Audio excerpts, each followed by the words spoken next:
built on a, quote, rotten foundation. Republican Congressman Matt Gaetz serves on the House Judiciary Committee and joins us live. Congressman, great to see you tonight. Good to see you, Shannon.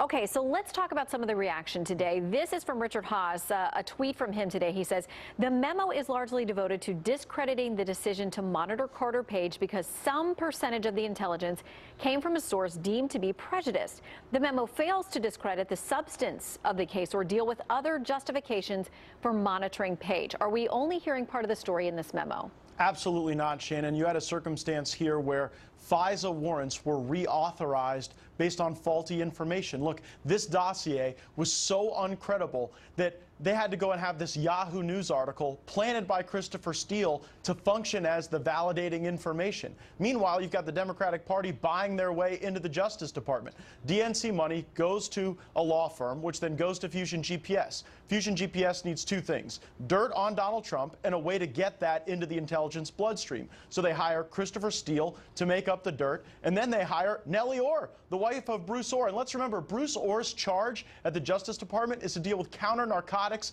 and drug enforcement, but somehow at the same time his wife is hired by Fusion GPS, he starts taking counterintelligence meeting and valeting this information paid for by the Democratic Party into the Justice Department and the FBI, and then ultimately it's so bogus that it's got to be validated by a Yahoo News article planted by Christopher Steele.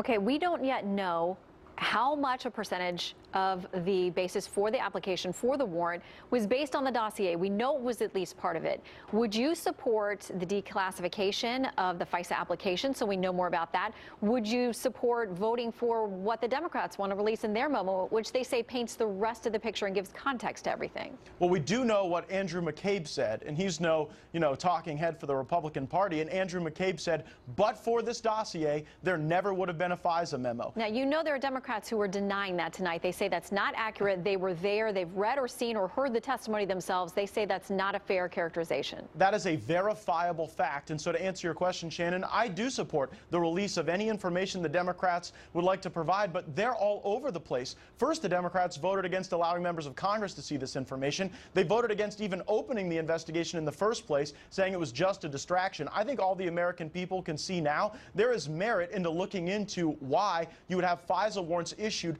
based on a political opposition research memo. For the first time in American history, this has happened. And so let's release their information. Let's have a public debate about it. But they've done something a little tricky, Shannon. The Democrats embedded into their memo sources and methods. And so as bad as some of us would want to release that immediately, it has to undergo the same process, just as Chairman Nunes said, so that we don't put people in danger. But their claims should already be deemed so uncredible. Remember just days ago when Democrats were saying, oh, if we release the Republican memo, there'll be all these sources and methods exposed. People will be in danger. Blood will be on the hands of Devin Nunes and the Republicans. I think the American people could see now how outrageous those claims were. This was information we needed out in the public. Yeah, I've read the memo myself. People can do it. It's a quick read.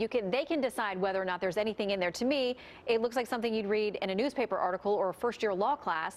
I didn't see anything there that was so insightful or decisive or classified that it would live up to those claims. So that does raise some questions. I want to read a little bit of a letter from top Democrats in the House and Senate to the president today saying this: the decision to release a partisan and misleading memo over the objections of your own Federal Bureau of Investigation director and the Department of Justice was a transparent attempt to discredit the hardworking men and women of law enforcement who are investigating Russia's interference with our presidential election and that nation's ties to your campaign. Now, we saw that Speaker Ryan said just days ago he doesn't want Republicans connecting these two, that these are two separate issues. You shouldn't bring the Russia issue into this. Is it possible to see the two things, interpret them separately for what they are, or the Democrats right that this is simply about discrediting the Russia investigation? Well, I don't entirely agree with the Speaker's characterization. I would say that this is far bigger than Russia or Donald Trump or even the Mueller probe. This is the first time in American history that politics has weaponized the FBI. And of course, the FBI and Department of Justice have been fighting to keep this information away from the American people. Look at what they did. They ultimately fire Christopher Steele. They remove the authorization for payment for him, and then they go and reauthorize wiretapping on American citizens based on information that they knew was false, based on an author of a dossier that they had already let go, and then they never told that to a FISA court. I mean, think about that, Shannon. They never told the FISA judge that they had to release Christopher Steele for not being credible. And this is not an adversarial court system where there's a defense attorney. This is a secret court with a prosecutor and a judge, and they made fundamental misrepresentations of fact and of omission to those judges, and ultimately that's bigger than Mueller, that's bigger than Trump, and it's bigger than Russia. It's about the foundation of our democracy and the institutions we must trust to preserve it. Yeah, and we're going to talk with a couple of attorneys coming up about some of those issues with the FISA court, how it works, and what could be done to kind of reaffirm or at least establish some credibility in the eyes of Americans who maybe don't understand all the nuances about it. We'll talk about that coming up. In the meantime, Congressman Matt Gaetz, thanks for joining us. Good to see you. Thank you, Shannon. Go Knowles. That's right. All right, big day for the markets.